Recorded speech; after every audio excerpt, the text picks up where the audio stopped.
Netflix released over 40 games without ads and in-app purchases last year, and I just finished playing every single one of them and threw away all the garbage so you don't have to. Thank you.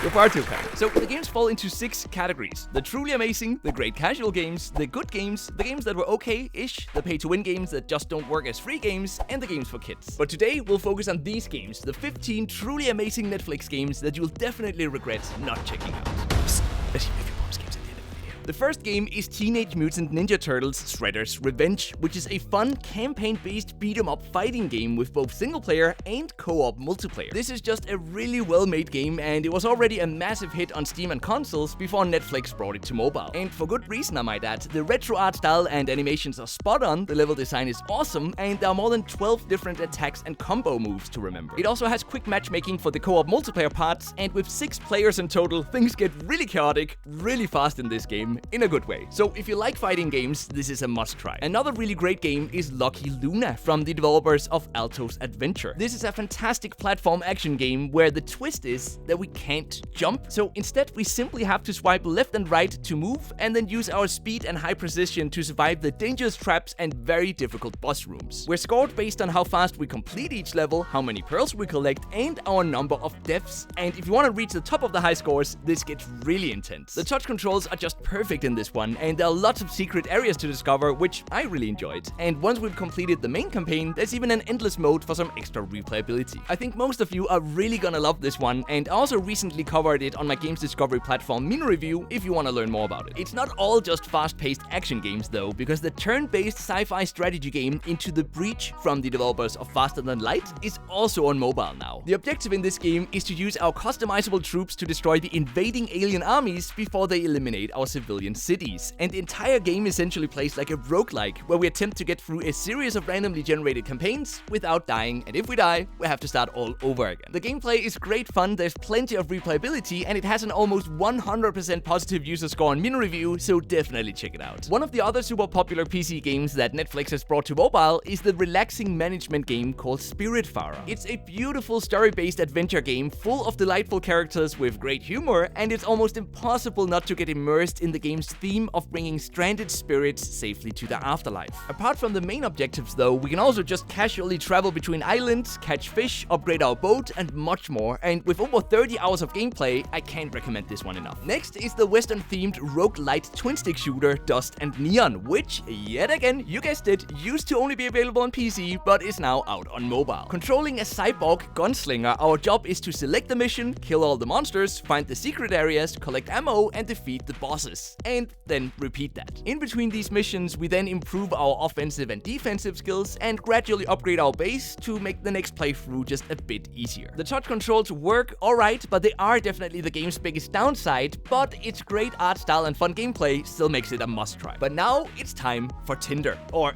I mean Reign's Three Kingdoms, which is the 5th game in the super popular series of decision-based strategy games. Just like in the previous games, we're presented with a seemingly endless series of events that we swipe left or right to respond to in different ways. Each of these decisions impact one of 4 traits, and if any of them become too unbalanced, we lose the game. But this time around, we also have to recruit units that we then use to fight in the game's new combat system. And they even took this system and built an entire game mode just focused on real-time multiplayer combat. It's new, it's fresh, and if you like the previous games, I think you'll enjoy it. Now, I'm not gonna spoil the story of this next one, but what I will say is that the top-down point-and-click thriller 12 Minutes really got me hooked. It's basically a complex time loop game where we have to figure out how to convince our girlfriend that time is repeating itself and then try to escape the loop. And that's all I'll say about it, not to reveal anything, but I really enjoyed this one and I think you might as well. Game number 8 is the twin-stick looter shooter RPG Relic Hunters Rebels, which I actually liked more than I thought I would. The best way to quickly describe this game is that playing as one of several fun characters with unique traits, we must attempt to get through every single level by defeating the enemies, grabbing as much loot as possible, and gradually upgrading the 6 stats for each of the many different weapons. It also has a bit of a retro feel to it, as you can see here from the gameplay, so if you're into that, definitely take it for a spin. The bullet hell genre has always been a favorite of mine, so as you can probably imagine, I immediately fell in love when I tried Skies of Chaos, both because of its polished art style and the challenging boss fights. The game features over 50 levels that reward us with resources used to upgrade and heavily customize the different parts of our airplane, effectively making it easier to complete the next challenges. In my notes notes from when I played this game, I literally wrote, "Holy shit, this is good,"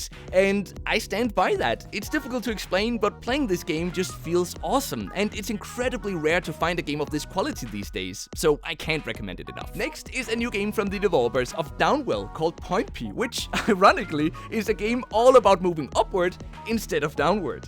It's basically an arcade action game where we swipe, aim and release to jump around a vertical level with the objective of collecting and feeding fruits to the huge monster chasing us. Oh, and we also have to avoid the many enemies trying to kill us. Sorry, I forgot to mention that. The gameplay is great fun, there are several characters with unique traits to unlock, and if you like arcade platformers, you just gotta check it out. And you know what? We're gonna stick with the theme of well-known developers creating new games, because the developers of Monument Valley also released their newest game called Desta recently. And it's essentially a turn-based dodgeball roguelike, wrapped in an interesting story about dreams and regrets with great voice acting. The thing I really like about this game is that even if you don't care about the story, the team-based dodgeball gameplay, where we have to work with our childhood friends to defeat dream versions of people from our real life, is actually just great fun on its own in this game. It is easily one of the most unique game concepts I'm gonna mention today, and I definitely enjoyed it. But here's a bit of an odd one though, because it isn't actually exclusive to Netflix, and it's Tomb Raider Reloaded, which is basically an Archero clone with a few new twists to the gameplay and some really badass boss fights. I gotta warn you though, the free version of this game is full of ads and heavy pay-to-win monetization, but this Netflix version has none of that, and it actually turns it into one of the best Archero alternatives in my opinion. I'm sure you've seen a million of these games already, so I won't go into all the details, but there's a lot to do in this game, and although they kept the energy system, which is a bit strange, you can easily play for an hour at a time without running out of it, so if you liked Archero, definitely check it out. Another game that also still exists outside of Netflix as a pay-to-win game is Into the Dead 2, which is a zombie shooter where our character automatically runs forward while we move left, right and shoot to deal with the zombies attacking us. The gameplay is split into a neat story-based campaign, and there are lots of weapons and even companion pets to unlock and upgrade using the gold we earn. And with all the ads and in-app purchases removed, the gameplay is just great fun, and I think many of you will enjoy this as a more casual version of a traditional zombie FPS. Ooh, and we cannot forget about Moonlighter, because despite Netflix removing the previous standalone paid version of this game, which definitely wasn't nice,